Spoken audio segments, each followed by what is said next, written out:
Le Sénégal étrenait une croissance moyenne de 6,7% entre 2014 et 2019 et ses notations et classements de son climat des affaires sur l'international laissaient présager une continuité réelle dans les actions de développement à l'horizon 2035 pour atteindre son émergence.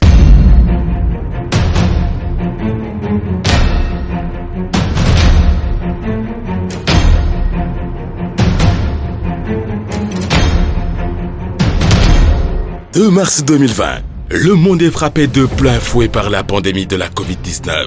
Les prévisions les plus pessimistes annonçaient une récession mondiale sans précédent avec un recul de la croissance estimé à 3% en 2020. Cette situation a révélé l'ampleur de la vision d'un chef d'État au regard de la pertinence de toutes ses décisions. En effet, dès l'annonce de la présence du virus au Sénégal, son Excellence Monsieur Macky Sall a été le premier soldat du front avec des décisions de prévention fortes pour la santé publique.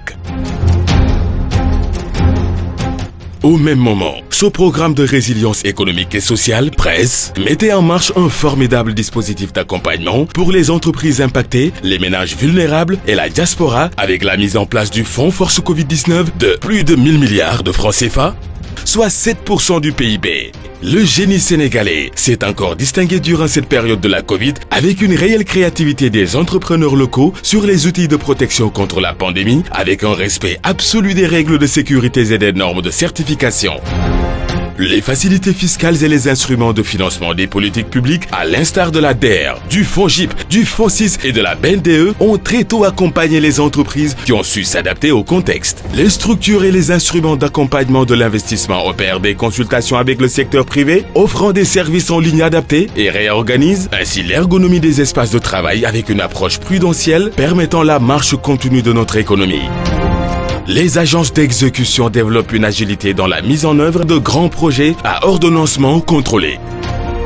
À l'effet des mesures économiques et sociales, le taux de croissance du PIB de 2020 conserve notre pays parmi les économies les plus résilientes au monde, permettant ainsi d'éviter une récession et de rester dans une dynamique positive de création de richesses et de maintien des emplois pour préserver la trajectoire du PSE.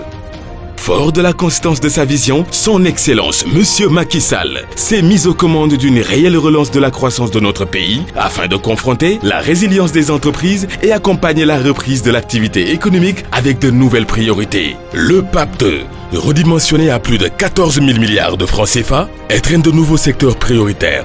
Santé et pharmacie, agriculture et agrobusiness, zone économique spéciale, industrie et transformation, tourisme. Infrastructure, numérique, protection sociale, tout en capitalisant sur les perspectives gazières et pétrolières du Sénégal.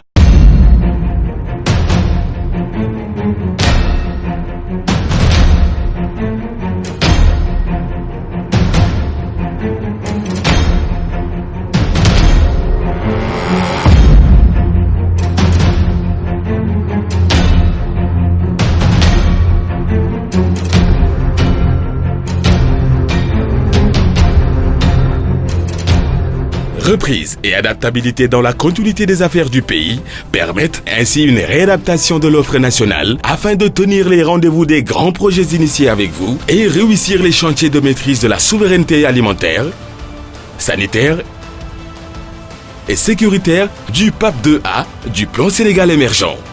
Avec la position pionnière du Sénégal sur la question de l'annulation de la dette et de l'intégration africaine, le président Macky Sall a aussi imprimé la marque de son grand leadership.